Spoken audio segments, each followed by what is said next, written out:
Incoming patient, female, approximately 30 to 31 years old, unresponsive, victim of hit-and-run accident.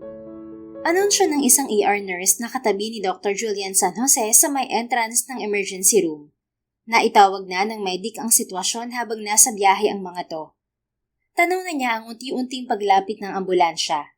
Nang tumigil yon ay agad na ibinaba ang isang babae na nakahiga sa stretcher. Hindi ito gumagalaw at duguan ng ulo at katawan. Habang ipinapasok ito sa ospital, ay napakunot ang noo ni Julian. Bagamat natatakpan ng dugo ang mukha ng babae ay pamilyar ito sa kanya. Nang lapitan niya ang stretcher ay nagulat siya ng tuluyang masino ang pasyente. Walang iba kundi ang dati niyang asawa na si Mia. May mga gamit po ba siya na pwede nating tingnan? Baka may ID siya o cellphone? Tanong ng isang ER nurse sa medic habang sinusuri ng mga ito si Mia. Wala siyang gamit. Baka tumilapon nung mabangga siya o baka nanakawan na ng mga tambay dun sa area ng aksidente. Paano yan? Tanong naman ng isa pang nurse. She's Mia San Jose. Ani Julian na ikinagulat ng mga kasamahan. She's 31 years old. Allergic to amoxicillin and nuts. Kilala mo po siya, Doc? Tanong ng ER nurse. Pareho po kayo ng apelido, Doc? Tanong naman ng isa pang nurse. Hindi ko lang siya kilala. She's my ex-wife and we're still legally married. Kaya ako pa din ang magdedesisyon para sa kanya. Dahil ako ang next of kin.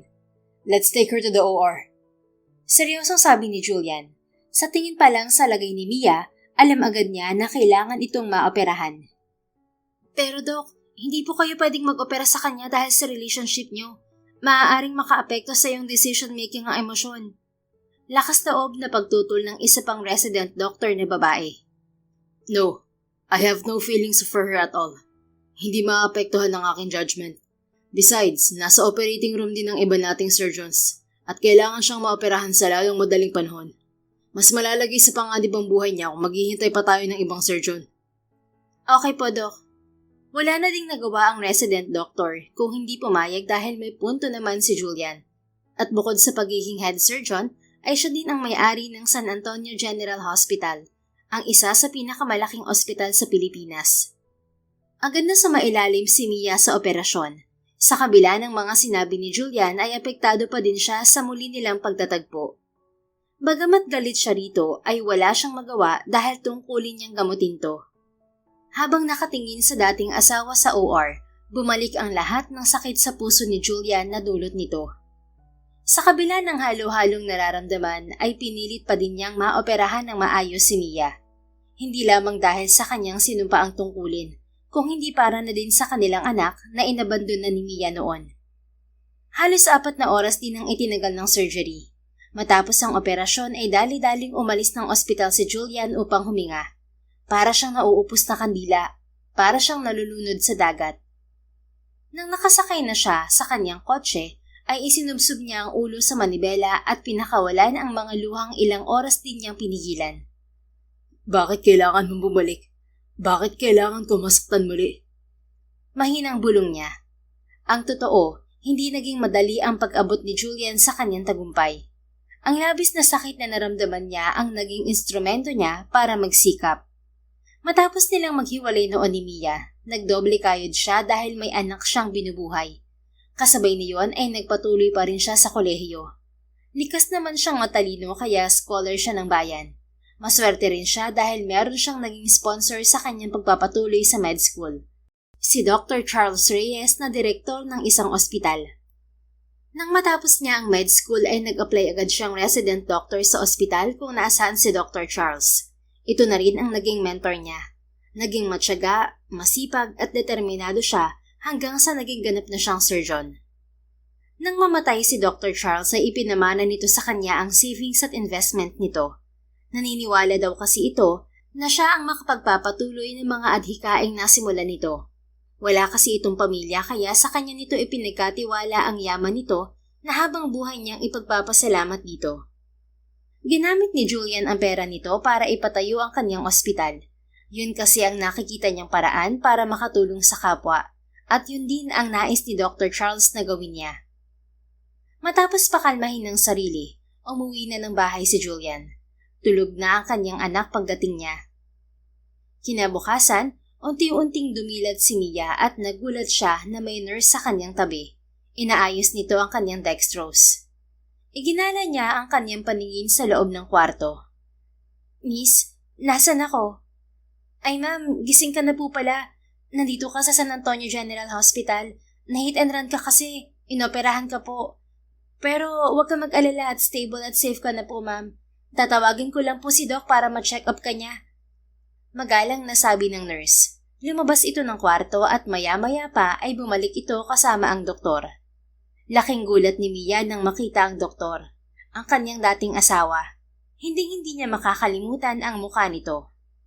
Napalunok siya, mas lalo itong gumwapo sa ilang taon na hindi sila nagkita.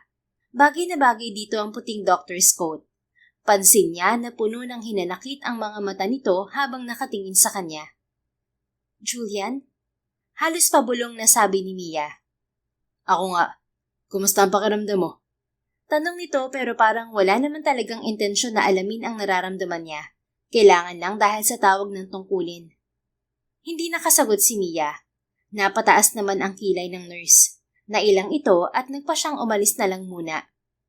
Babalik na lang po muna ako sa nurse's station, Doc. Tawagan niyo na lang po ako kapag kailangan niyo ako. Anang nurse. Tumango lamang si Julian sa nurse. Nang sila na lang dalawa ay nagsimula ng magpaliwanag si Julian sa kalagayan ni Mia. Dinala ka dito ng ambulansya kahapon. Umpisa nito. You were in a pretty bad shape. Wala kang kahit anong ID. Buti na lang ako naka-duty ng doktor kahapon sa ER. Ano ba nangyari sa'yo? Bakit sabi ng mga witness, bigla ka raw lumiban ng kasada kaya nahagip ka ng isang kotse? Anyway, nahuli na nga pala ng pulis yung driver. Kakausapin ka ng mga pulis kung magkakaso ko o magpapaareglo. Salamat. Pupunta talaga ako rito kaya paliban ako ng kalsada sa kabilang barangay kung saan ako umuupa ng maliit na apartment. Napatitig si Julian sa mukha ng dating asawa. Pupunta ka rito? Bakit? May sakit ka ba talaga? Wala. Ikaw kasi talaga ang sadya ko. Nalaman ko sa isa sa kakilala natin na dito ka nagtatrabaho. Kaya naisip kong puntahan ka agad. Wala namang sasakyan ng paliban na ako. Pero biglang sumulpot yung sedan na kotse. Ako ang sadya mo? Bakit? Saka matagal ka bang nakabalik? Ilang araw pa lang. Pinuntahan kita sa inuupahan nating bahay noon. Pero sabi ng kakilala natin, matagal ka na raw wala ron. At dito niya nga ako itinuro. Mabuti dito ka pa rin sa Manila, kaya di ako nahirapan. Julian, gusto ko sanang kausapin ka about sa anak natin at sa hindi ko pag-uwi ng 10 taon. Huminga ng malalim si Julian. Bakas ang inis. Wala na tayong dapat mampag-usapan, Mia. Kinakausap lang kita ngayon dahil pasyente kita. Kung ako lang, hindi kita gagamutin. Pero doktor ako at kailangan kitang operahan dahil nagkaroon ng bleeding sa iyong ulo. Sanhi ng malakas na pagkakabagsak sa semento. Ikaw ang nag-opera sa akin? Gulat na tanong ni Mia. Halatang may pag-aalala sa boses nito. Oo, ako nga. Kaya nga buhay ka pa eh. Teka, paanong doktor ka na? Di ba nung huling usap natin, sabi mo di ka pa sure kung tutuloy ka pa sa pagka-college dahil wala mag-aalaga kay Jackie? And I did. Kumayad ako araw at gabi. Kung kani-kanino ko pinapaalagaan si Jackie noon. Habang binubuhay ko ang anak ko, nag-aaral ako. Dahil alam kong yun lang ang mag-aahon sa aming mag-ama sa hirap. Kaya mo nga kami iniwan dahil hindi mo gusto ang buhay na meron tayo noon, di ba? Alam mong hindi totoo yan, Julian. Hindi nga ba't nagpakasal tayo sa kasalang bayan pagka-18 natin dahil nagmamahalan tayo? Kahit na wala pa tayong mga nararating sa buhay. Ulila ka na noon at ako naman walang gumagabay na magulang. Kaya kahit bata pa tayo at walang pera, nagpakasal pa rin ako sa'yo. Kasal na pinabayaan mo, Mia. 10 years mo kaming natiis mag-ama, habang ikaw nagpapasarap sa Germany. Wala kang alam, Julian. Pakiusap, wag mo na muna akong usigin tungkol dyan. Pero masaya ako para sa'yo. Natupad mo ang pangarap mo na maging doktor. Kaya lang, hindi dapat ikaw ang nag-opera sa akin, di ba? Hindi ba't bawal sa mga doktor ang mag-opera sa mga kamag-anak o kaibigan nila? Bakit? Natatakot ka ba na baka may ginawa akong masama sa'yo? Seryosong tanong nito pero halata sa boses ang pagkairita kay Mia. Hindi naman sa ganon, pero alam kong galit ka sa akin eh. Malay ko ba kung may iniwan kang scalpel sa katawan ko o kahit na anong gamit mo sa pang-opera? Sobra ka namang judgmental. Doktor ako, hindi killer. Pero bakit nga ba ako galit sa'yo? Natahimik si Mia. Ikinulus ni Julian ang mga braso sa dibdib nito na waring naghihintay ng sagot niya. Batid ni Mia na hindi siya mananalo sa argumentong yon, pero kailangan niyang sumagot. Alam kong galit ka dahil natagalan ng pag-uwi ko, Julian. Natagalan? Is that how you call it, Mia? Babalik naman talaga ako pero natagalan lang. Ganun ba? Hindi naman ako na-inform na balak mo pa palang bumalik pagkatapos ng matagal na panahon na kinalamutan mo kami ng anak mo. Paano ko naman sasabihin sa'yo na hindi mo na ako makakauwi? Binlock mo ako sa lahat ng social media accounts mo. Malamang, galit na galit ako sa ginawa mo eh. Pero sabi nga nila, if there's a will, there's a way. Hindi imposible na mahanap mo ako kahit pabinlock kita. Madaming paraan kung gusto mo talaga kaming mahanap, Mia. Huwag mo sana akong husgahan dahil hindi mo naman alam ang mga pinagdaanan ko para lang makauwi dito sa inyo ng anak natin, Julian. Sa tingin mo, may oras ba ako mag-internet doon? Kung meron, di sana nalaman mo mga pinagdadaanan ko sa ibang bansa. Pero wala eh. 10 taon akong sub-sub sa trabaho. Talaga ba? Di bale, hindi naman ako interesado na alamin eh. Anyway, I can't guarantee na gusto ka pang makita ng anak mo. Lumaki siyang wala ka at hindi ako nagsinungaling sa kanya. Alam niya ang totoo. Anong sinabi mo sa kanya? Na inabandon ako kayo 10 years ago? Na ginusto kong iwan siya sa'yo? Hindi umimik si Julian.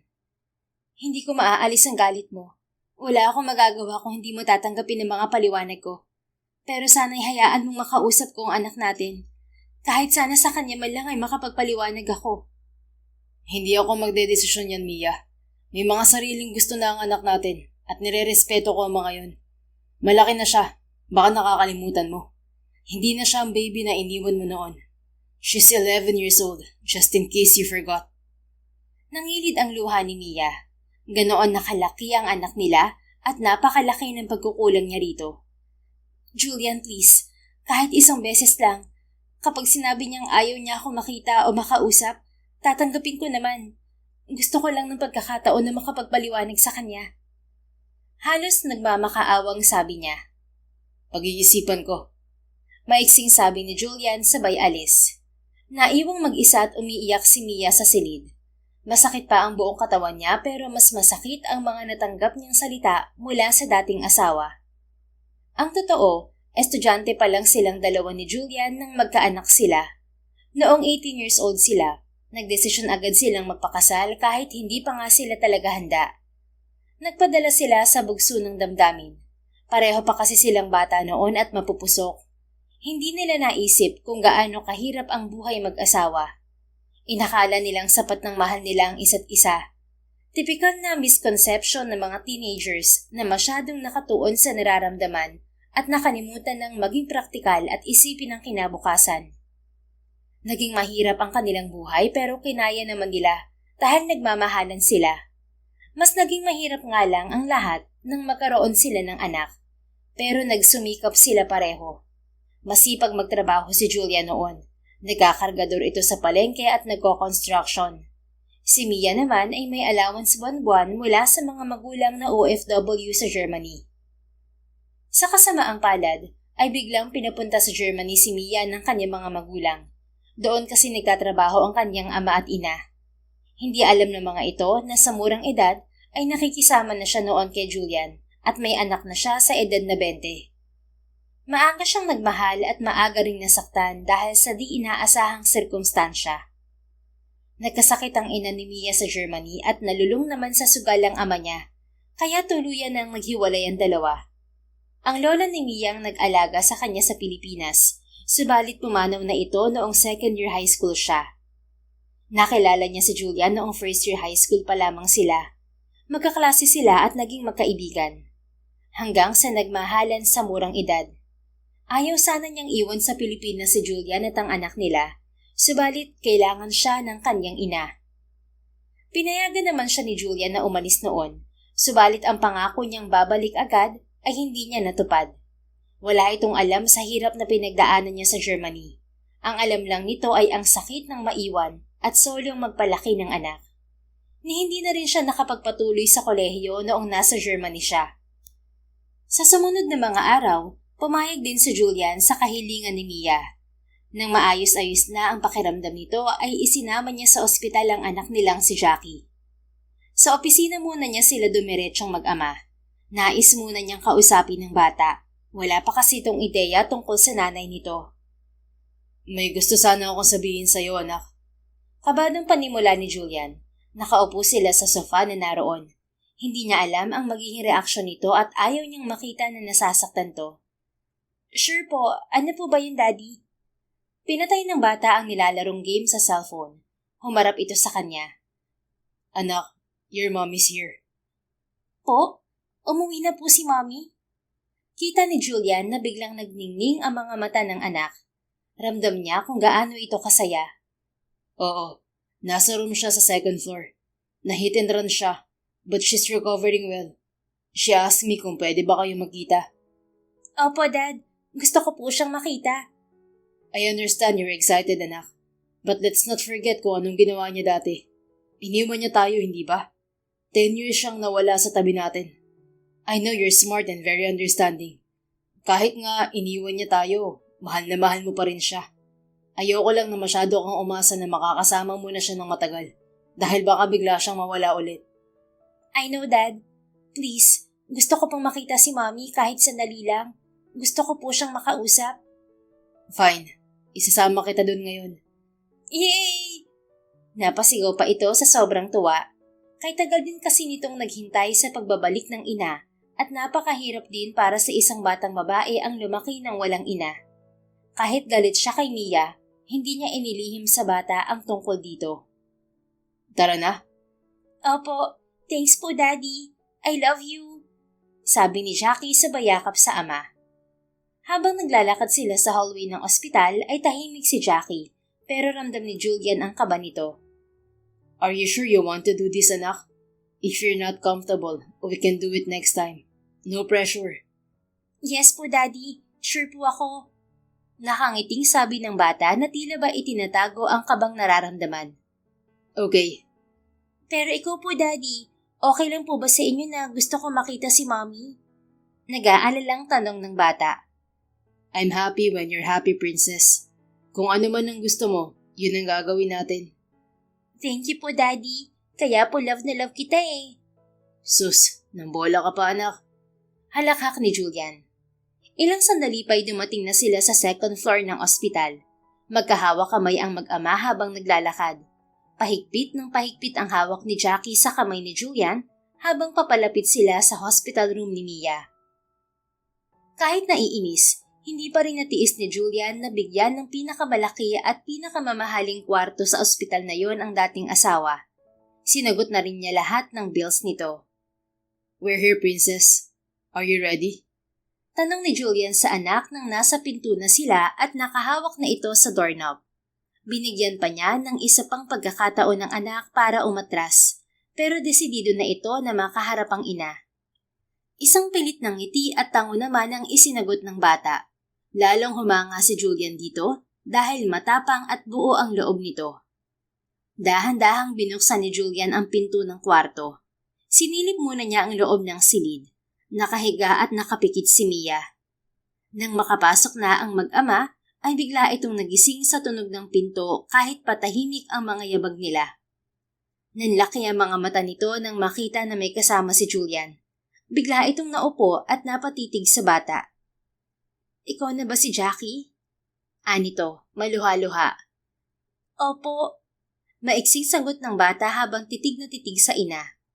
Pagkatapos noon ay hindi na nakapagsalita pa si Mia. Isang mapait na ngiti ang rumehistro sa mukha nito at nagsimula nang bumagsak ng tuluyan ang mga luha. Mommy?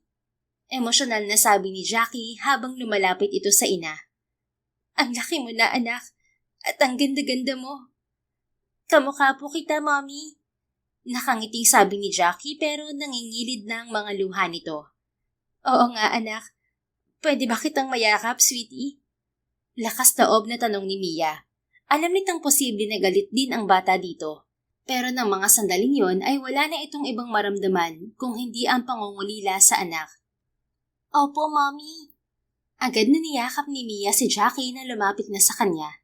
Hindi niya maipaliwanag ang pakiramdam ng mga sandaling yon. Punong-puno ang puso niya ng kaligayahan. Walang araw na hindi niya inisip kung ano ang pakiramdam na mayakap muli ang anak. Ilang buwan pa lang ito noong iniwan niya kay Julian. I'm sorry. I'm sorry. I'm sorry kung matagal na hindi nakauwi si Mommy, anak ko ah. I'm sorry kung lumaki kang wala ako. I'm sorry kung nangulila ka sa akin. Sunod-sunod na sabi ni Mia. Nanginginig pa ang mga kamay nito. Okay lang po, Mommy. You're here na po. Magalang na sabi ni Jackie habang tumutulo na din ang mga luha. Hindi kinaya ni Julian ang tagpong yon. Lumabas siya ng kwarto at dumiretso sa kanyang opisina. Napalakas ang pagsarado niya ng pinto na ikinagulat naman ni Marcus, ang matalik niyang kaibigan na katuwang niya sa pamamahala ng ospital niya. Lo, nagdadabog? Okay ka lang ba? Anito. Ano ginagawa mo dito? Gulat na tanong din ni Julian. Inakala niyang walang tao sa opisina niya. Hinihintay kita. Nag-text ako sa'yo. May mga kailangan akong papirmahan sa'yo. Akin na. Bakit bang init ng ulo mo, Dok? Nandun si Jackie sa kwarto ni Mia. Talaga? Kumusta naman yung mag-ina? Mukhang okay naman. Magkayakap sila nang umalis ako. Bakit parang galit ka? Hindi ba dapat masaya ka? Paano ako sasaya? Nawala siya ng 10 taon, Marcus. Baby pa si Jackie nang iwan niya kami. Halos dalagitan na yung bata ngayon. Tapos parang baliwala na lahat. Parang okay lang na matagal siyang nawala. Paghihimutok niya. Hayaan mo na. Ang mahalaga, bumalik na si Mia at happy na ang inaanak ko. Ang tagal ko naghirap. Ang tagal ko nagtiis. Sinulo ko lahat ng hirap sa pagpapalaki sa anak ko. Ang tagal ko nabuhay sa galit kung bakit natiis ako ng asawa ko. Tapos ngayon babalik siya ng ganun-ganun lang. Dapat ba na matawa ako na sa wakas ay umuwi na siya? Halos pasigaw na sabi niya. Maganda naman ang nangyari sa buhay mo, pare. Naging matatag ka at naging successful doctor at businessman. Bakit hindi mo na lang siya patawarin? Patawarin? Ganun na lang yun? Ano ba gusto mo mangyari? I don't know. Hindi ko lang matanggap na natiis niya kami tapos ngayon, bumalik siya na para bang walang nangyari at tanggap na agad siya ng anak namin. Piece of advice lang, pare. Sana mahanap mo sa puso mong magpatawad. Kahit papano ay may pinagsamahan naman kayo, hindi ba? At alam mo rin na ganyan ka dahil mahal mo pa rin si Mia. Exactly my point. May pinagsamahan kami at ginawa ko lahat para sa kanya. Pero paano niya kami natiis? Naiiling na lamang si Marcus sa tigas ng puso ng kaibigan. Bahala ka nga. Nagpayo na ako. Okay na yun. 31 ka na, Dok. Alam mo na ang tama at mali. Kausapin mo muna si Mia at alamin ang nangyari bago ka magalit sa kanya. Iiwan ko na lang dito ang mga pipirmahan mo. Babalikan ko na lang ang mga yan bukas. Magpahinga ka at para magliwanag yung isip mo. Dili ni Marcus at umalis na ito. Naiwang nakaupo sa executive chair si Julian, nakasimangot. Halos araw-araw na sumasama si Jackie sa ama pagpasok sa ospital. Habang nagtatrabaho siya ay nasa kwarto naman ni Mia ang bata. Bakasyon sa eskwela kaya doon ang tambayan nito sa ina. Halos 5 araw din na ganun ang kanilang routine. Pero sa huling araw ni Mia ay nireview ni Julian ang medical records nito at nagulat siya sa mga nakitang sakit nito. Agad niya itong kinausap. Anak, maglaro ka muna ng game sa tablet mo at kakausapin ko lang sandali ang mami mo. Nakaupo si Jackie sa tabi ng mami nito sa hospital bed. Tumalima naman agad to. Bumaba ito mula sa kama at lumipat sa couch at naglaro muna sa tablet na dala nito. Kailangan lang kitang kausapin sandali, Mia. Anya. Ano yon? Nireview ko ang medical records mo at nakita kong iisa na lamang pala ang kidney mo. Anong nangyari sa'yo sa Germany? Sa pagkakaalam ko, 2 pa yan nung nagsasama tayo. Nag-aalalang tanong niya. Namutla si Mia na tila kinakabahan. Imbis pa na sumagot ay yumuko lamang to. Mia, anong nangyari sa'yo? Pwede bang wag na muna natin pag-usapan yan, Julian? Kailangan ko malaman ng medical history mo para maagapan natin kung may iba ka pang sakit. Wala akong sakit. Kita mo naman sa mga laboratories ko, hindi ba? Ayoko lang muna pag-usapan ng bagay na yan. Sana respetuhin mo ang desisyon ko. Anito, nahalatang may itinatago. Napakunot ang noo ni Julian. Mahirap basahin ang nararamdaman ni Mia. kaya nagpasya na siya na hayaan na lamang muna ito. Ilang araw pa ang lumipas, tuluyan ng bumuti ang kondisyon ni Mia kaya maaari na siyang ma-discharge. Mommy, pwede ka na pong lumabas ng ospital? Sa bahay ka na lang po tumira para palagi tayong magkasama. Di ba gano'n naman po ang mag-mommy? Magkasama dapat sa bahay? Inosenteng tanong ni Jackie. Nako anak, hindi pwede yun. Malungkot na sabi ni Mia at niyakap ang anak. Ilang araw din silang magkasama sa ospital, kaya malungkot na maghihiwalay na sila. Pero gusto po kitang kasama, Mommy. Huwag ka mag-alala, at kung papayag ang daddy mo ay palagi naman kitang dadalawin. Sabi ni Mia sabay tingin kay Julian na agad naman niyang naunawaan. Sure, walang problema. Maaari mo siyang dalawin anytime you want. Pero hindi ko pwedeng tumira sa bahay namin. Malamig na sabi ni Julian. Talaga? Payag kang madalaw ko palagi si Jackie? Yes, but I'm doing this for her, not for you. Alam ko naman. Salamat. Matapos mag-ayos ng gamit ay ihinatid na nila si Mia sa taxi stand ng ospital. Nakasimangot si Jackie dahil gusto sana nitong ihatid ang ina sa apartment nito, pero ayaw ni Julian.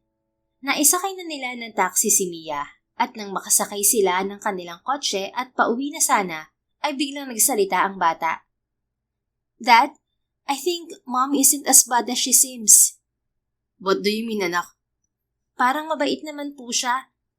Yeah, maybe she's nice, but that doesn't change the fact na iniwan niya tayo ng 10 taon. Natiis niya tayo at natatakot ako na mapalapit ka sa kanya ng husto. Tapos iiwan ka lang pala ulit. Nakaya ko noong saktan niya ako, pero hindi ko kakayanin kapag ikaw na sinaktan niya, anak. Hindi naman niya tayo iniwan, Daddy. Hindi naman po siguro niya tayo matitiis. Ano bang sinabi sa'yo ng mami mo? Ang sabi po kasi niya sa akin ay nahirapan daw po siyang bumalik sa Pilipinas dahil wala siyang pambili ng tiket. Kinailangan din daw po niya magtrabaho para masustentuhan si Lola. May sakit daw po kasi si Lola at madaming kamot. Hindi daw po siya makaipon ng pambili ng plane ticket dahil lagi daw po nagsusugal si Lolo at siya daw po ang nagbabayad ng mga nagiging utang ni Lolo sa mga loan shark. Naghirap din po siya, Daddy. Na-detain nga din daw po siya doon dahil nag-expire na ang visa niya. Buti na lang daw po at may Filipino na tumulong sa kanya na maayos ang dokumento niya ron. Sabi din po niya na lagi nga daw po niya akong manaiisip. Kaya nung nagkaroon daw po siya ng pera, bumili agad siya ng ticket pa uwi dito. Namiss ka nga daw po ni Mommy eh. Pero alam niya raw po na matagal mo po siyang mapapatawa, Daddy. Sobrang lungkot daw po niya dahil binlock mo raw po siya sa lahat noon. Mahabang kwento ng bata. Nagulat si Julian sa mga sinabi ng anak. Hindi naman niya alam ang mga hirap na pinagdaanan ni Mia. Akala niya ay maayos ang naging buhay nito sa Germany dahil noong mga unang taon ay may komunikasyon pa naman sila at madalas itong magkwento ng magagandang bagay. Kung ganun, tinago pala niya totoo niyang kalagayan noon. Kaya pala agad siyang naghanap ng part-time job pagkarating nun sa Germany. Kahit na multiple entry tourist lang ang visa niya. Nagkakaso pa pala siya sa immigration. Wika ni Julian sa isip habang nagmamaneho. Nakaramdam siya ng guilt. Unti-unting na-realize ni Julian ang buong katotohanan. Na hindi iniwan ni Mia ang pamilya nila dahil sa pagpapasarap buhay lang. Kundi dahil pala sa responsibilidad na ipinilit dito. Kaya hindi na ito nakabalik sa kanilang mag-ama. Naiintindihan na niya ito ngayon, pero hindi pa rin yun matatakpan ang sugat sa puso niya. Samantala, hindi na nagdemanda si Mia sa nakabundol sa kanya. Nagpaareglo na lamang siya dahil bukod sa abala ang magsampa ng kaso, wala naman siyang pera na pambayad sa abogado. Nanakaw pa nga ang wallet niya noong nabangga siya. Nagpapasalamat din siya kay Julian dahil sinagot nito lahat ng bill niya sa ospital. Pero pinabayaran din sa driver na bumundol sa kanya upang magtanda raw ang driver. Halos araw-araw dinadalaw ni Mia ang anak sa bahay ni Julian. Madalas naman ay wala si Julian kaya malayang nakakapag-bonding ang mag-ina. Tuwing weekend lamang sila nagpapang-abot pero kaswa lamang sila sa isa't isa. Isang gabi, nagyaya si Jackie na kumain sila ng dinner sa labas. Pinagbigyan naman nila ang bata. Let's go, Jackie. Aya ni Julian. Nakabihis na siya at nandun na din si Mia sa mansyon. Bakit hindi ka pa nakabihis, anak? Kunot noong tanong naman ni Mia. Mommy, Daddy, Meron po pala akong assignment na hindi ko pa po nagagawa. Alam niyo na po, kababalik eskwela lang po kaya di pwedeng magpasaway kay teacher. Sorry po talaga, nakalimutan ko po kasi eh. Nako, paano yan anak? Hindi na tayo tutuloy? Tanong ni Mia. Tumuloy na lang po kayo ni Daddy sa dinner. Sayang naman po yung reservation nyo. Kayo na lang po muna ngayon ng kumain. Tapos next time po kasama na ako. Nagkatingin na naman si Julian at Mia. Pareho silang nakaramdam ng pagkailang pero pareho nilang gustong pagbigyan si Jackie. Sige na po. I feel bad po na hindi tayo matutuloy ang dinner kasi I forgot my homework po. Tumuloy na lang po kayo. Giit pa ng bata. Well, okay lang din sa akin kasi since I'm craving lobster. Okay ba sa'yo, Mia? Tanong ni Julian. Ha? Ani Mia na tila nataranta. Sige na po, Mommy. Please. Pangungulit pa ni Jackie. Sige na nga, anak. Pero next time, di na pwedeng wala ka, okay? Yes po, Mommy. Promise, pakabusog po kayo sa dinner nyo. Bye! Umakyat na agad si Jackie sa kwarto nito. May pilyang ngiti pa ito sa mga labi. Let's go? Tanong ni Julian. Tumango lamang si Mia. Sumakay sila sa magarang kotse ng lalaki. Tahimik sila sa buong biyahe hanggang sa makarating sila sa restaurant. Pumarada si Julian at pinagbuksan pa niya ng pinto ang dating asawa. Hindi tuloy maiwasan ni Mia na magbalik tanaw. Wala pa silang kotse dati pero sa tuwing sasakay sila ng jeep o bus ay todo alalay si Julian noon. Tahimik ba din sila nang pumasok sa restaurant? Sinalubong sila ng waitress. Good evening, ma'am, sir. Do you have a reservation? Yes, reservation for Mr. San Jose. This way po, Mr. and Mrs. San Jose. Napakagatlabi naman si Mia nang madinig ang katagang Mrs. San Jose. Matagal na din na hindi ito natatawag ng ganon. Halo-halong emosyon ang naramdaman nito. Nakaramdam ito ng panghihinayang sa mga nawalang panahon nilang mag-asawa. May epekto din pala kay Julian ang sinabi ng waitress. Ang totoo, may mga pagkakataon ngang nais na lamang niyang hilahin at biglang yakapin si Mia. Matagal na panahong natabunan ng galit ang pagmamahal niya para sa asawa. Pero ngayong alam na niya ang totoo, ay mahirap nang pigilan ang pagmamahal na yon. Ilang sandali lang matapos silang maupo sa reserve spot nila, ay ihinatid na din ng order nila. Nag-pre-order na din kasi si Julian para hindi sila maghintay ng matagal. Ang dami mo naman atang in-order. Nahihiyang sabi ni Mia. I'm craving lobster and king crab. Paborito naman ng anak natin ang fish and chips nila dito. Ipatikot na lamang natin para may pasalubong tayo sa kanya. Mabuti pa nga. Napatingin si Mia sa kare-kare at crispy pata. Paborito mo pa din ba ang mga yan, Mia? Oo, pero matagal na din akong hindi nakakakain ng mga yan. Bihira naman kasi ang mga ganyang pagkain sa Germany. At kung meron man, ubod naman ng mahal. Nagtitipid din kasi ako para sa... Natigilan si Mia. Para sa pambili ng ticket ba? Oo. Paano mo nalaman? Sinabi ng anak mo. Humugot ng malalim na hininga si Mia at isang mapait na ngiti ang rumehistro sa mukha nito. Sorry kung naikwento ko pa sa kanyang lagay ko sa Germany noon. Gusto ko lang sanang maintindihan niya kung bakit hindi ko siya nabalikan agad. Ayoko kasing isipin niya na binaliwala ko siya. Gusto ko malaman niya na mahal ko siya. Okay lang. Kumusta naman si Jackie sa nobya mo, Julian? Wala akong girlfriend. Sa mga nakaraan mong naging girlfriend, naging mabait ba sila sa bata o nagka-problema ka ba sa kanila dahil sa anak natin? Hindi naman ako nagkaroon ng girlfriend simula nang umalis ka. Ang focus ko lang ay si Jackie at ang pag-aaral noon. Napangiti si Mia at nakaramdam ng pag-asa. Para rin siyang nabunutan ng tinik nang malaman na hindi pa pala nagkakaroon ng nobya ang dating asawa. Bahagya siyang umasa na may posibilidad na magkaayos pa sila. Ikaw, baka maging problema ang anak natin sa boyfriend mo, Mia. Wala din akong boyfriend. Anong plano mo sa mga magiging boyfriend mo? Ipapakilala mo ba si Jackie? Wala naman akong balak magkaroon. Sa buong pananatili ko sa Germany, hindi ako tumanggap ng manliligaw. Ngayon pa kaya nakasama ko ng anak ko. Lahat ng oras at atensyon ko ay para sa kanya lamang. Mahabang panahon nang nawala sa amin at gusto ko mabawi ang lahat ng yun. Hindi na ako makakabalik sa nakaraan pero kaya kong baguhin ang mga parating na araw. Babawi ako kay Jackie. Madamdaming sabi ni Mia. Salamat naman kung ganyan pala ang plano mo. Ang totoo ay natatakot ako na masaktan ng bata kung bigla ka na namang mawala.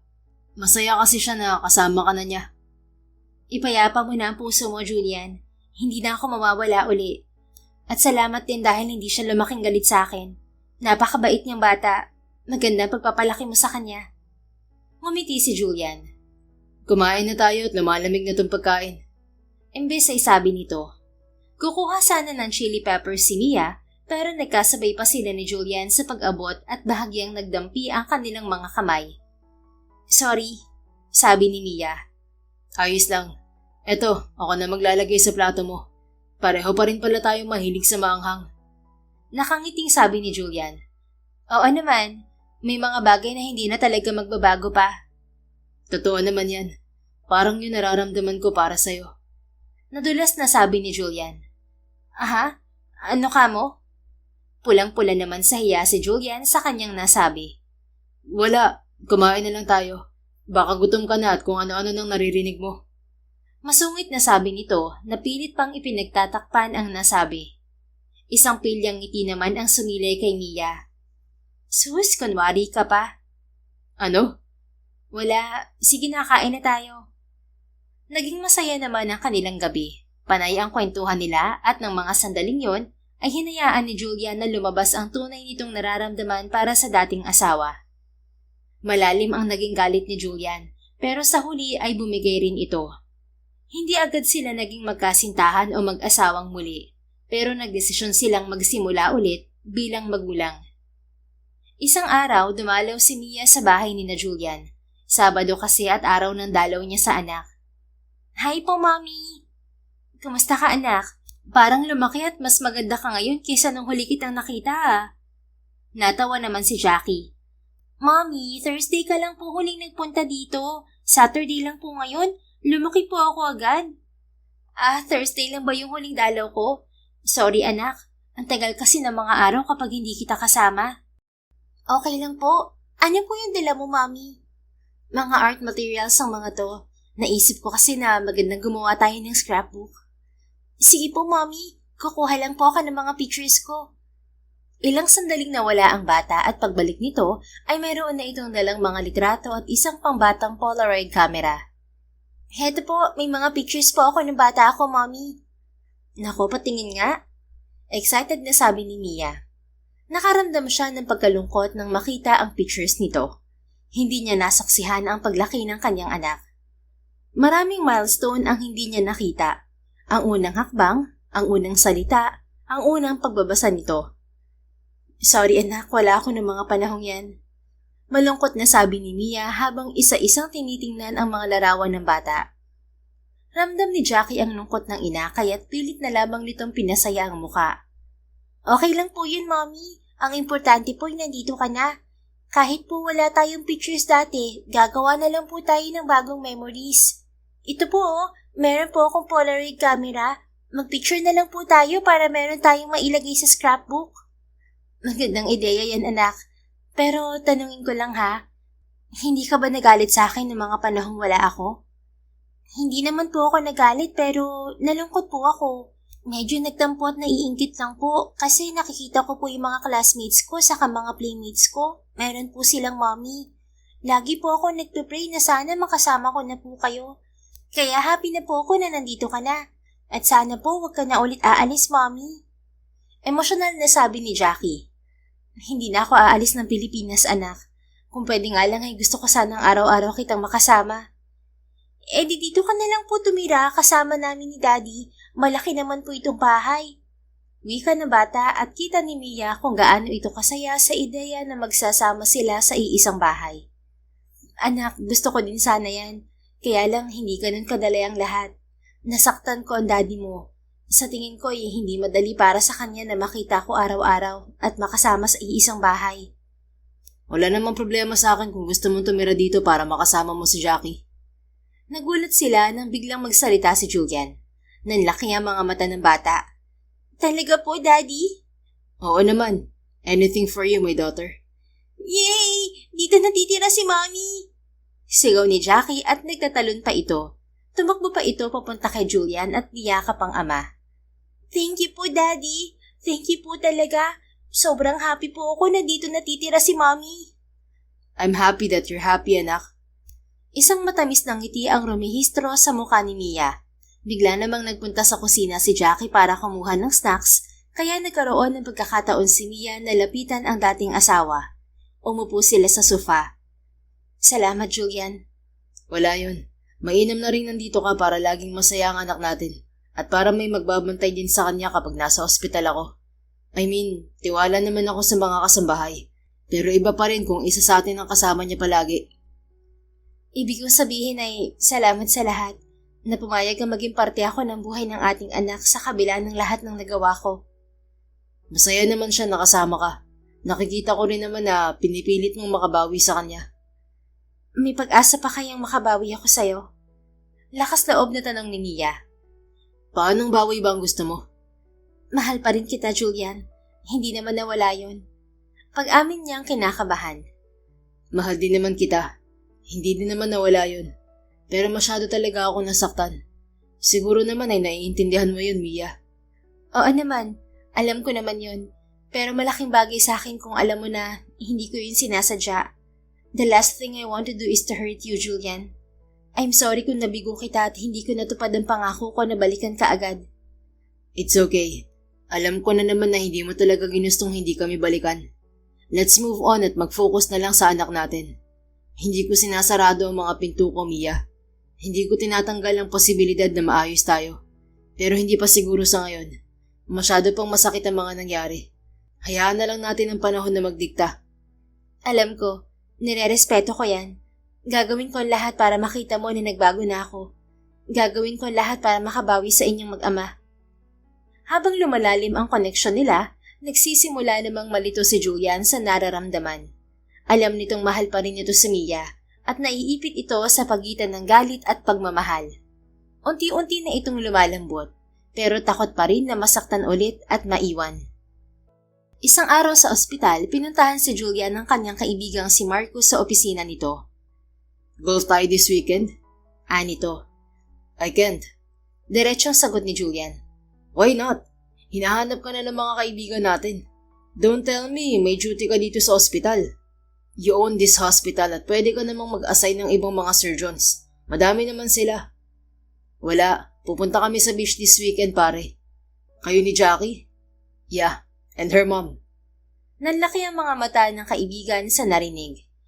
Teka lang, akala ko ba'y galit na galit ka sa ex-wife mo? Tapos ngayon ay magbe-beach ka pa kasama siya? We're doing this for the kid, Marcus. Depensa ni Julian. Are you sure it's for Jackie? Baka naman kinain mo din lahat ng sinabi mo dati na hindi ka papayag na makabalik sa buhay niyong mag-ama si Mia. Of course not. Pero kung sakali mang oo, ay wala naman sigurong masama. We are still legally married. At inamin din niya na mahal pa niya ako. Yan ang sinasabi ko. Tulak ng bibig, kabig ng dibdib. Pangaasar pa ni Marcus. Tama na nga, puro kakalokohan. For all it's worth, you deserve to be happy, Dr. Julian San Jose. Ilang taon ka na ring subsub sa anak at trabaho. Deserve mo ring sumaya. I don't know. Nalilito pa ako. Nalilito o nadadala ng galit sa nakaraan? Naipaliwanag na naman niya kung bakit hindi siya nakauwi agad, di ba? Napaisip siya sa sinabi ng kaibigan. Tama naman ito. Matagal siyang nalungkot. Matagal na panahon siyang nabuhay sa galit at hirap ng pagpapalaki sa anak ng mag-isa. Panahon na din para lumigaya siya. Dumating nga ang araw ng beach vacation nila. Sinundo ng mag-ama si Mia sa tinutuluyan nitong apartment. Nang lumabas ng pinto si Mia ay agad na bumaba ng SUV si Jackie at tumakbo papunta sa ina. Mommy! Mommy! I'm happy to see you po! Sabay yakap nito sa ina. Ako rin anak, at namiss kita. Hala, kahapon lang po tayo magkasama, Mommy. Namiss niyo po agad ako. Nagniningning ang mga mata nito. Oo naman anak, namimiss kita kada minuto na hindi kita kasama. Pero after po ng beach natin ay ililipat ka na po sa bahay, di ba po? Oo anak, may mga inaasikaso lamang ako. Maglilipat na din ako ng gamit next week. Yes! Sigaw ni Jackie. Bigla namang sumingit si Julian sa usapan ng mag-ina. Bumaba na rin pala ito ng kotse. Teka, dyan na lang ba kayo magkukwentuhan o pupunta na tayo sa beach? Singit nito. Tara na anak, sumakay na tayo at parang excited na atang mag-beach ang tatay mo. Naku, kagabi pa po siya, Mami. Talaga anak? Opo, daig pa po ako. Napangiti na lang si Mia. Sumakay na sa SUV si Jackie at akmang sasakay na rin si Mia. Pero pinigilan siya ng bata. Mami, dyan ka na lang po sa harap. Kawawa naman po si Daddy, mukha po siyang driver kapag pareho po tayong nandito sa likod. Wow, salamat anak. Biro ni Julian at naghalakhakan sila. Naiilang man ay sa harap na nga umupo si Mia katabi ni Julian. Masaya sila at sa biyahe pa lamang ay panay na ang tawanan at kwentuhan nilang tatlo. First time nilang mag-outing na buong pamilya. May mga pagkakataon pang ang nagkakatitigan sina Julian at Mia. Pilit na itinatago ng babae ang kilig na nararamdaman. Nakarating din sila sa beach sa Batangas matapos ang ilang oras. Maganda ang kanilang room. Isang malaking suite na may 2 queen-size bed. Agad na tumalon sa kama si Jackie. Natigilan naman si Mia at napansin din yun agad ni Julian. Mia, okay lang ba na sa iisang room tayo? Tabi kayo ni Jackie at ako naman dito sa isang bed. Oo naman. Agad na sagot ni Mia pero ang totoo ay hindi din niya maipaliwanag ang kaba nang malaman na sa iisang kwarto lamang sila matutulog ng dating asawa. Teka, tulong na si Jackie? Puna nito. Hindi, nagtutulog-tulugan lang yan. Sabi ni Mia sabay lapit sa anak, pero tulog na pala talaga ito. Ay, tulog nga. Paano nangyari yun? Ikakahiga lamang niya. Napagod kasi yan sa biyahe. Hayaan mo muna siya magpahinga. Gisingin na lang natin mamaya kapag kakain na. Ay, ganun? Sayang naman. Ang ganda pa naman ng takip silim. Eh di tayo na lang ang mamasyal. Yun kung okay lang sa'yo. Nahihiyang sabi ni Julian pero naglakas loob na din ito. Ha? Oo naman. Bakit naman hindi? Pero sinong bantay kay Jackie? Hindi naman siya baby para bantayan ng todo. Mag-iiwan tayo ng note sa table. Naka-smart lock naman ng pinto at may mga CCTV. Ibibilin ko din siya sa manager nitong resort. O sige na nga. Matapos ngang siguruhin na safe ang bata, ay lumabas na sila ng kwarto para maglakad-lakad at panoorin ng sunset. Habang naglalakad-lakad sila ay naging emosyonal si Mia. Ang ganda ng takip silim. Malungkot pero maganda. Anya habang nakatingin sa kulay kahel na langit. May mga ilan-ilan ding turista na nanonood sa sunset at naglalangoy sa dagat. May alam ako mas maganda pa dyan, Mia. Talaga? Ano yon? Ikaw. Sus, puro kakalokohan, Dok. Hindi yun kalokohan Totoo yun. Ang kulit mo talaga. Pero seryoso na. Salamat. Hindi ko akalaing hahayaan mo kung makapasok sa buhay ng anak natin. Wala yun. Kung gusto mo nga pwede ka din pumasok ulit sa buhay ko. Pil yung sabi ni Julian. Agad na namula si Mia sa pinaghalong kilig at kaba. Nako, wag mo akong bibiruin at baka pumasok nga ako sa buhay mo. Mapasubo ka. Game ako dyan. Pero hindi ba't sabi mo last time ay... Oo, naalala ko yun. Totoo namang hindi pa ako handa dati. Pero ngayon kaya ko nang kalimutan lahat ng sakit na naramdaman ko noon. Kaya na kitang patawarin ng buong buo. Para na rin maging lubusan ng masaya si Jackie. Hindi mo ba napapansin? Palagi siyang gumagawa ng excuse para magkasolo tayo. Napansin ko nga rin. Akala ko naman unintentional yun. Pero seryoso, Julian. Salamat talaga sa second chance. Tumulo bigla ang mga luha ni Mia. Huminto sila sa paglalakad sa dalampasigan at naupo sa buhanginan. Huwag ka nang umiyak. Gusto nga kitang maging masaya tapos iyak ka naman ng iyak. Natatawang sabi ni Julian sabay punas sa mga luha niya. Masayang masaya lang ako. Tears of joy yan. Pwede na ba kitang yakapin, Julian? Oo naman. Agad nga niyang niyakap si Julian at lalo lang lumakas ang iyak niya. Kay tagal niyang hinintay ang pagkakataong mayakap muli ang asawa. May mga panahon pang ang inakala niya na hindi na mangyayari pa yon. Nang magbitaw sila ay hinawakan ni Julian ang magkabilang pisngi ni Mia. Huwag ka na mag-alala dahil napatawad na kita, Mia. Salamat. Salamat saan? Sa yakap? Salamat sa lahat. Pero oo, salamat din sa yakap. Sobrang namiss kitang yakapin. Pagtatapat ni Mia. Niyakap naman muli ni Julian ang dating asawa. Huwag kang mag-alala, yayakapin kita sa araw-araw ng buhay natin. Sinabi mo yan ha? Baka magsawa ka. Baby pa si Jackie nang huli kitang mayakap. Dalagitan na siya nang muli kitang mayakap. Sa tingin mo ba ay magsasawa ako? Matapos noon ay tahimik nilang pinagmasdan muli ang sunset habang magkahawak kamay sila. Bumalik sila sa kwarto nila at saktong nagising na si Jackie. Nag-dinner sila at maagang natulog. Kinabukasan naman ay na-enjoy nila ang dagat at masasarap na mga pagkain. Pero umuwi din sila kinabukasan sa Manila dahil marami na ang tumatawag kay Julian sa ospital. Pagbalik sa Maynila ay nagsimula ng maglipat ng gamit si Mia sa bahay ng mag-ama. Maigi na rin na inalok siya ng mga ito na lumipat na. Nauubos na rin ang ipon niya at wala pa rin siyang trabaho.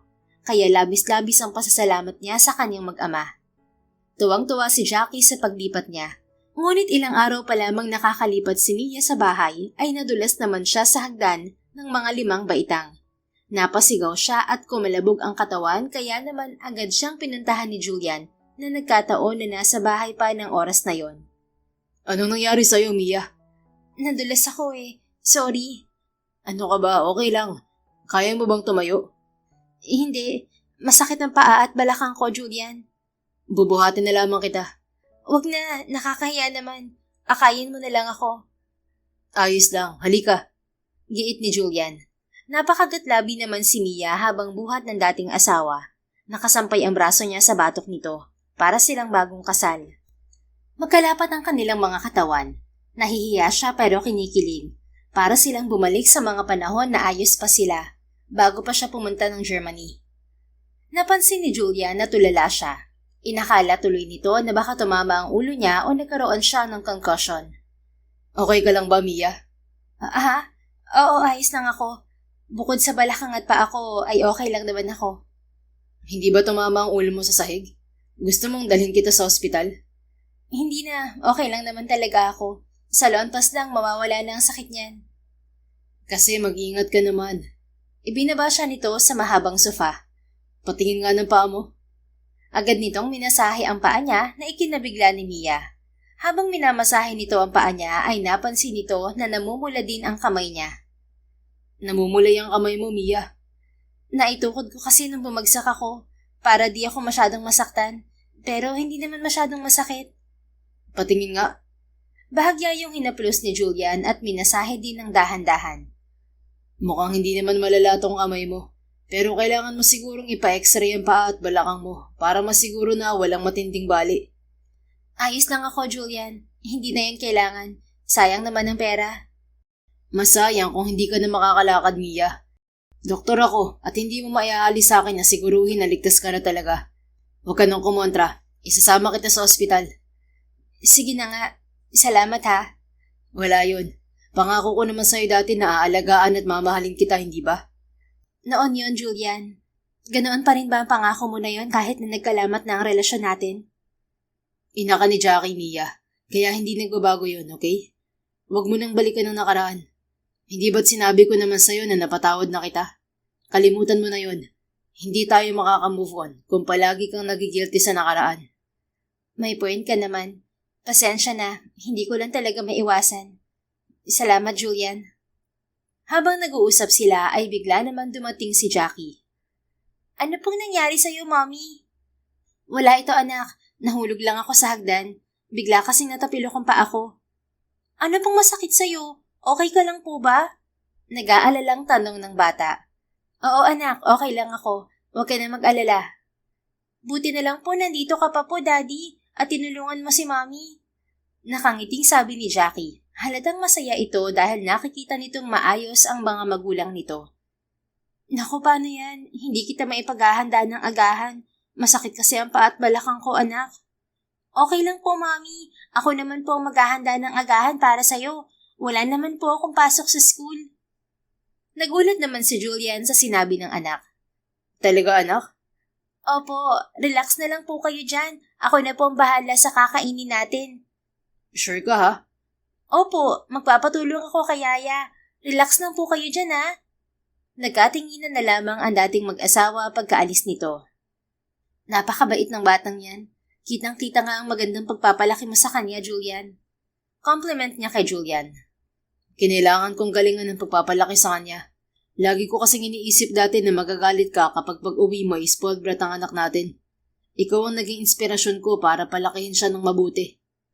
Sorry na, hindi ko sinasadyang dalhin na naman dun ang usapan. Okay lang. Dito ka muna at sisilipin ko lang ang ginagawa ni Jackie. Baka nagkakalat na yun sa kusina. Biro ni Julian. Sige. Nang bumalik si Julian ay inaya naman niya si Mia na magtungo sa kusina. Nagluluto ng pancake si Jackie. Gusto mo, doon na lang tayo. Panoorin natin siyang magluto. Sige, gusto ko yan. Ako mang tatayo si Mia pero pinigilan siya ni Julian. Huwag ka na maglakad. Baka makasama pa sa paa mo. Kung okay lang sa'yo, bubuhatin na lang kita ulit, Mia. Presenta nito. Nakakahiya naman sa'yo. Sus, para yun lang eh. Walang sabi-sabi na muling binuhat ni Julian si Mia papunta sa kusina. Saksi na naman sila sa masayang tanawin habang nagluluto ng simpleng pancake si Jackie at ang yaya nito. Tawa naman ng tawa ang bata habang nagluluto. Ang saya-saya nito sa ginagawa nito. Ilang sandali pa ay natapos na rin ito sa ginagawa. Luto na po, kain na po tayo, masayang sabi ng bata. Tinulungan ni Julian ang anak na maglagay ng pagkain sa mga plato at masaya nilang pinagsaluhan yon. Narawan sila ng isang masayang pamilya. Nanatiling masakit ang paa at balakang ni Mia kaya laging nakaalalay sa kanya si Julian. Nagulat pa nga siya dahil hindi ito pumasok kinabukasan sa ospital para lang maalalayan siya. Buong araw silang nanood lang ng movies at cartoons at panay ang kuha ni Jackie ng litrato sa kanila gamit ang kiddie Polaroid camera nito. Anak, bakit panay ang kuha mo ng litrato? Nakangiting tanong ni Julian sa bata. Para po sana sa scrapbook namin ni Mommy. Konti lang po kasi ang pictures natin kaya dinadamihan ko na. Ganun ba? Akala ko naman project mo sa school. Hindi po, Daddy. Memories lang po natin as family. Tingnan niyo po, ang gaganda, di ba? Napangiti si Julian nang ipakita nito sa kanya ang mga nakuha nitong larawan. Isang araw ay dumating sa opisina ang kakilala ni Julian na isang investigador.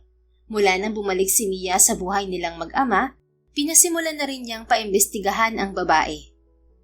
Heto na yung mga kailangang impormasyon, Dok. Pasensya na kung natagalan. Mabagal yung kontak ko sa Germany eh. Pero nandyan na ang lahat ng kailangan mo. Salamat, Aljon. I will just wire you the payment.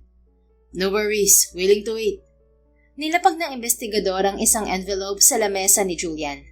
Nang makaalis ang lalaki, ay tulala pa rin siya at nakatitig lamang sa envelope na yon. Ang totoo ay natatakot siyang buksan ng sobre. Natatakot siyang malaman ang mga nangyari sa dating asawa sa nakalipas na 10 taon. Lalo na ngayon at nagiging maayos na sila ni Mia. Paano kung ikakagalit ko pa lang naman ang sobrang to? Maayos na kami ni Mia. Sayang naman. Bulong niya sa sarili. Huminga siya ng malalim at binuksan ng sobre. Wala siyang magagawa dahil kailangan niyang harapin ang totoo. Nanginginig ang mga kamay niya habang isa-isa niyang inilalabas ang mga papel roon. Laking gulat niya nang mabasa sa report na kaya pala iisa na ang kidney ni Mia ay dahil ibinenta nito ang isa para lamang makauwi ito ng Pilipinas.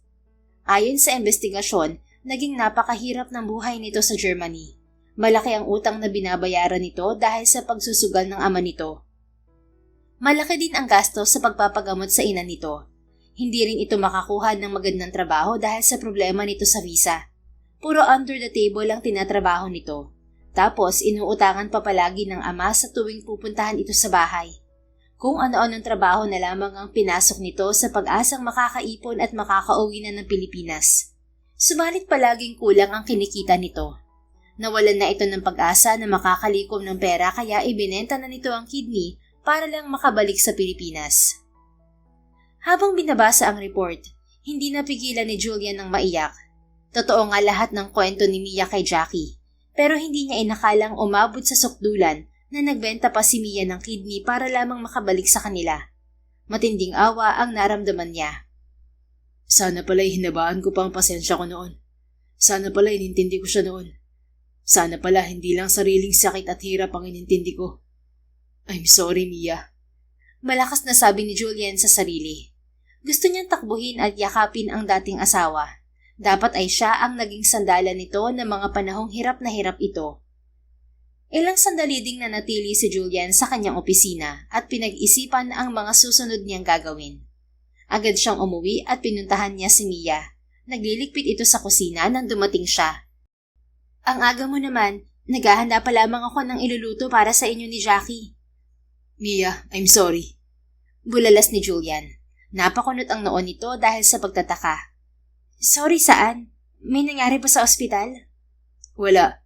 Nalaman ko na kung bakit iisa na lang ang kidney mo. Ibinenta mo yun para lang makauwi sa amin. Alam mo kung gaano yun kadelikado pero ginawa mo pa rin. Napapikit sa pinaghalong hiya at pagkadismaya si Mia. Tinago niya ang bagay na yun pero nalaman din pala ni Julian. Nakakahiyaman pero my life was a failure, Julian. Di ako makausad sa bigat ng problemang iniatang sa akin ng aking mga magulang. Oo, it sounds so desperate. Pero wala na akong magawa. Sagad na yung lungkot ko.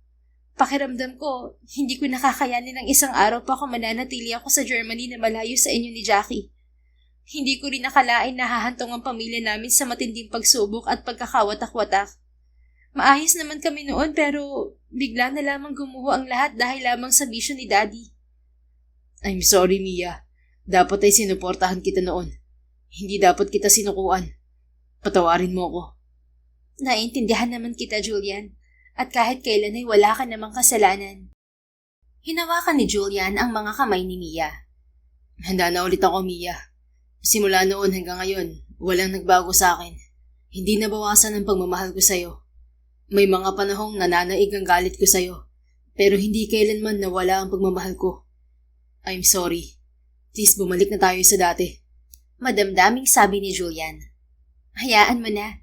Gaya nga ng sabi mo ay wag na tayong mabuhay sa nakaraan. Pangako, hindi ka na maghihirap pa, Mia.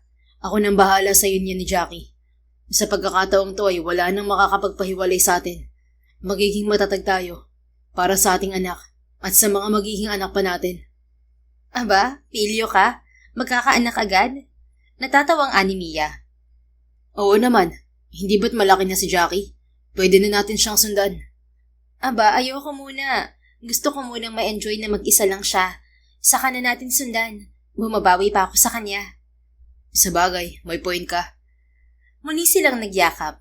Bigla naman dumating si Jackie galing sa school. Bakit po kayo magkahag? Nakangiting tanong ng bata. Nagmamahalan kasi kami kaya kami magkahag, anak. Biro ni Julian.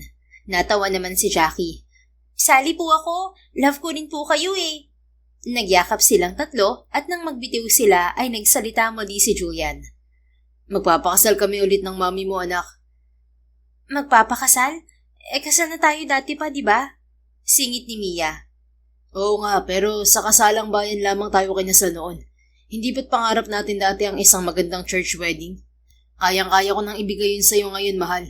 Marami na tayong pera. Hindi na kailangan yun. Gastos lamang yun. Pangarap natin yun, hindi ba? Isa pa, you deserve it. Para na rin yung renewal of vows natin. Renewal? 10 taon akong absent sa buhay mo, Julian.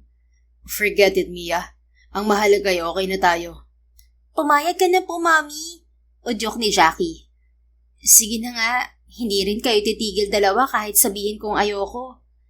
Hindi talaga ako titigil. Magandang simula rin yun para sa ating dalawa. Oo na nga po. Yay! Ikakasal ulit si Mommy at Daddy. Palakpak ng anak nila.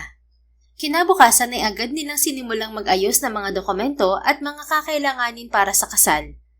Isang araw, habang naghahanda sila papunta sa isang sikat na bake shop para sa food tasting ng cake, ay may nag-doorbell. Lumabas ang kasambahay para tingnan kung sino yon. Sir, may naghahanap po sa inyong babae. Sabi ng kasambahay nang bumalik to. May inaasahan ka bang bisita, mahal? Kunot noong tanong ni Mia. Wala naman. Lalabas na sana si Julian pero pumasok na pala ng bahay ang bisita.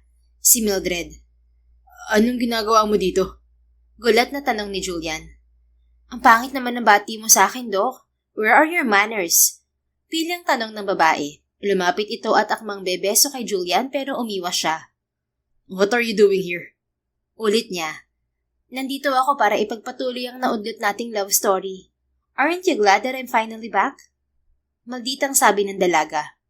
Mildred, wala na tayong love story na dapat mang ipagpatuloy. Alam mo yan. Bakit? Dahil ba nandito na ang ex-wife mo kaya ganyan ka na lamang sa akin? Bago pa man makasagot si Julian ay sumabat na si Mia. Nakakaabala na ata ako sa inyo, Julian. Aalis na lamang ako para magkaroon kayo ng oras mag-usap at para maituloy niyo na ang love story niyo.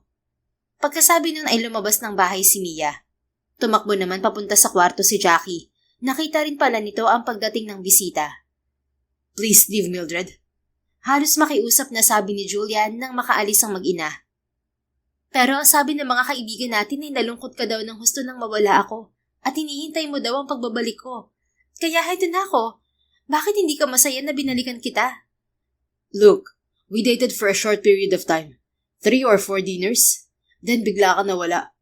Hindi ako galit na nawala ka dahil lang totoo, hindi din naman ako handang makipag-date. At pinagbigyan ko lamang ang mga kaibigan natin na i-date ka. Nainis ako dahil ang sabi nila ay gawain mo daw talagang mang-ghost na mga lalaki kapag sa tingin mo wala kang mahuhutot. Yan ang sabi nila. Nagalit ako hindi dahil gusto kita noon, kundi dahil nalaman ko ang gawain mo sa mga lalaki. Naniwala ka naman sa kanila? Bakit hindi? Marami rin silang nagpatunay. Bakit? Akala mo ba porkit nakipag-date ako sa'yo gagastusan na kita? Hindi, dahil ang asawa ko pa din ang laman ng puso ko simula noon hanggang ngayon. How pathetic. Pairap na sabi ni Mildred. Whatever. Sana'y makatagpo ka na lang ng lalaking magmamahal sa'yo. At sana'y tratuhin mo ng tama ang mga taong nagpapahalaga sa'yo. Ikakasal na ako at masayang-masaya ako sa takbo ng buhay ko. Buhay namin ng aking pamilya. At hangad ko din na maging masaya ka, Mildred. Ang corny mo. I don't really like you anyway. Tama ka. Mapera ka lang kaya nakipag-date ako sa'yo. Pero sa totoo lang, gwapo ka nga, ang boring mo namang kadate. Kuripot pa. Diyan ka na nga. At padabog na itong umalis. Naiiling na lamang na pinuntahan ni Julian ng anak sa kwarto nito. Naabutan niya itong nakasubsob sa kama at panayang iyak. Anak, ayos ka lang? Daddy, umalis na po si Mommy. Wala na po ulit tayong happy family. Umiiyak na nito. No anak, it was just a misunderstanding. Tahan na please. Ipinaliwanag ko na kay Mildred na ang mami mo lang ang mga mahal ko. Totoo po ba yun, Daddy? Di ba girlfriend mo po siya dati? Kahit kailan, hindi ko siya naging girlfriend, anak. Kaya tahan na, okay? Kung ganun po, halika na po kay Mommy. Baka mawala na naman siya ng matagal po. Oo, sige. Pero ang problema ko ay kung saan nahanapin ang mami mo. Kailangan malaman agad niya na hindi totoo ang sinabi ni Mildred. Don't worry, Daddy. Alam ko po kung nasan si Mommy. Dumating po yung friend niya na galing din sa Germany. Doon po siya pumunta. Ha? Paano mo nalaman, anak? Para siyang nabunutan ng tinik sa nalaman. Nag-chat po sa akin si Mommy, oh. Doon muna raw po siya sa friend niya. Pinakita nito sa kanya ang chat ni Mia. Then let's go. Puntahan natin ang mami mo, anak. Aya agad ni Julian. Dali-dali nilang pinuntahan ang bahay ng kaibigan ni Mia na isang babae. Sinamahan sila nito sa silid kung nasaan si Mia. Naabutan pa nilang umiiyak to. Agad naman itong nilapitan ni Julian. Bakit ba sumunod ka pa dito?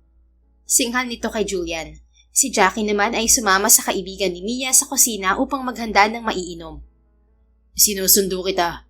Malilate na tayo sa food tasting para sa kasal natin. Nek-nek mo. Hindi na ako magpapakasal sa'yo, Dr. Julian San Jose. Doon ka na sa babaeng yun. Mia naman, hindi totoo mga sinabi ni Mildred. Sinungaling ka. Sabi mo hindi ka nagkaroon ng nobya simula nang umalis ako ng Pilipinas. Totoo naman yun. Nakadate ko lang siya ng 3 o 4 na beses noon.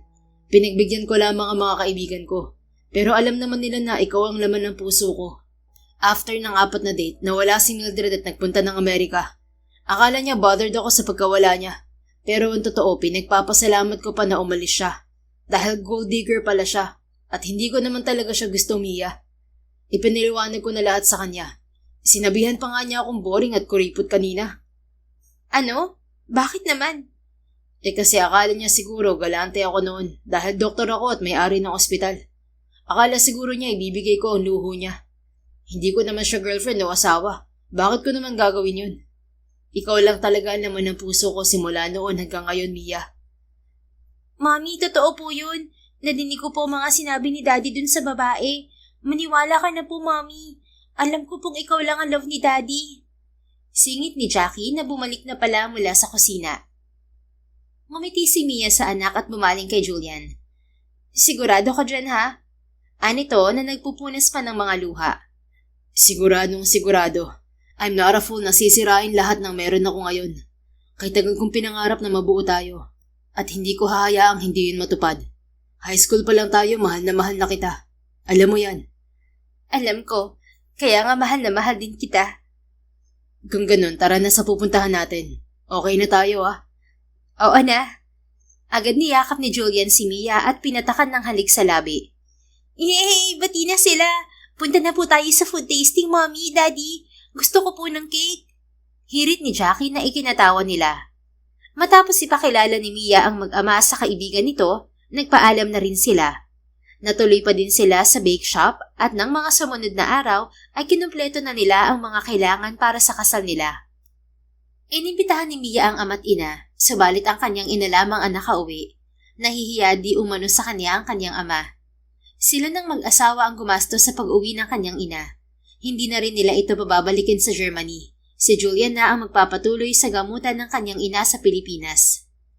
Nang dumating ang araw ng kasal ay masayang-masaya sila. Sa isang ubod ng lawak na hardin ang resepsyon ng kanilang kasal. Magaganda ang mga bulaklak sa paligid at sa mga lamesa. May mga balloons din sa kung saan-saan. Masasarap ang mga pagkain na hinanda ng caterer.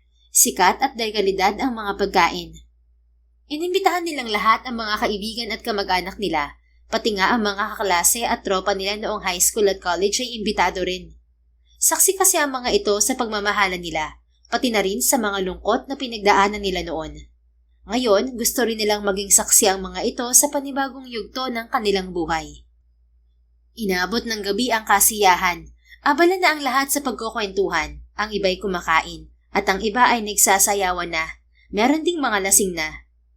Napangiti si Julian nang lumapit kay Mia sa mini-stage na inilaan para sa kanilang mag-asawa. Anong iniisip mo, mahal? Tanong ni Julian. Wala naman. Ang sarap lang kasi nilang tingnan. Ang sasaya nila. Anya habang nakamasid sa mga bisita nila. Si Jackie ay may sarili ring grupo. Nag-imbita rin kasi ito ng mga kaklase nito. Bakit? Ikaw ba hindi ka masaya, Mrs. San Jose? Hindi ako masaya. What? Gulat na tanong ni Julian. Natawa naman si Mia. Hindi ako masaya. Kasi masayang-masaya ako, mahal. Ay, kinabahan ako dun ah. Teka, gaganti ako. Knock-knock. Umira pa ng pabiro si Mia bago sumagot. Ang OA? Oo na nga. Who's there? Ikaw. Ikaw who? Ikaw lang, sapat na. Aba, teka. May entry din ako. Natatawang sabi ni Mia. Knock-knock. Sino yan? Panahon. Panahon who? Panahon na para bumawi ako sa lahat ng sakit na naidulot ko sa'yo, mahal ko. Gusto ko yan. Siguraduhin mo yan ha, Mrs. Marami-rami kang utang sa akin na kailangan mong bayaran. Malambing na ni Julian. Oo naman, kahit tubuan mo pa po, mister. Hindi ko sasayangin ng pagkakataong to. Masayang-masaya ako na kasama ko ng anak at asawa ko. Ang dalawang pinakamamahal ko sa buong mundo. Ano pa bang mahihiling ko sa buhay kong to? Dati ay dasal lang ako ng dasal na sana makita ko na kayo. Kahit na masulipan man lang sana. Pero magaling talaga ang Diyos. Higit pa sa hiling ko ang ibinigay niya. Hindi ko lang kayo nakita. Kasama ko na rin kayo. At makakasama ko pa habang buhay. Tama ka, Mrs. Di ba nga lagi may planong maganda ang Diyos para sa atin? Matigas man ang ulo natin. Naging matigas man ang puso natin. Mabuti na lang at tayo pa rin hanggang sa huli. Hinawakan ni Julian ang kamay ni Mia at tinitigan siya sa mga mata. Nasabi ko na ba sa'yo na ang ganda mo pa rin, Mrs. ko? Naaalala ko pa nung una kitang nakilala sa school natin. Transferee ka nun. Ikaw na lang ang pinakamagandang babae na nakilala ko sa buhay ko. Sabi ko nun sa sarili ko, magiging akin ka balang araw. Asawa mo na ako ulit, Julian. Nag-idol na ako ulit sa'yo. Di mo na ako kailangang bulahin. Halakhak ni Mia. Salamat sa pagmamahal mo. Sobrang saya ko na akin ka na ulit. Mahal na mahal din kita. Maghahating gabi na nang matapos ang selebrasyon. Sa hotel na sila tumuloy. Gusto kasi nilang makapagpahinga ng maayos dahil kinabukasan naman ay flight nila papunta sa Japan kung saan sila magha-honeymoon. Pero ang kanilang honeymoon ay may twist dahil kasama nila si Jackie. Payag naman ang bata na maiwan para makapag-honeymoon sila, Pero tumanggi sila dahil gusto nilang kasama ang anak sa kanilang unang out of the country bilang buong pamilya. Isa pang katwiran ni Mia ay napakarami ng panahon na wala sa kanila, kaya ayaw niyang madagdagan pa ang mga yun. Gusto niya laging kasama ang mag-ama niya kahit saan. 2 linggo silang nanatili sa Japan. Puro gala, pasyal, shopping at kain sa magagandang restaurant lang sila. Matapos ang honeymoon ay bumalik sila sa Pilipinas. Bumalik na sa trabaho si Julian, habang si Mia naman ay nagbalik sa university. Usapan na nila ni Julian na tutulong siya sa pagpapatakbo nito ng ospital, kaya kailangan niyang ituloy ang kurso niya noon na business management. Pagkaraan ng 2 taon ay nagdalang tao na si Mia. Pinagkalooban sila ng anak na lalaki. Malaki ang agwat nito kay Jackie, kaya naman todo protect ito sa bunso nila. Ang tunay na pag-ibig ay hindi nasusukat sa tagal ng pagkakawalay, kundi sa tapang na magpatawad, maghintay at muling magmahal. At kung ang pag-ibig ay totoo, darating at darating ang tamang panahon na muli kayong pagtatagpuin ng tadhana. The end. Kung nagustuhan mo ang istoryang ito, please don't forget to like, comment, and share it with your friends. Your support really makes a difference. Thank you and see you sa ating next story. Keep safe and be blessed.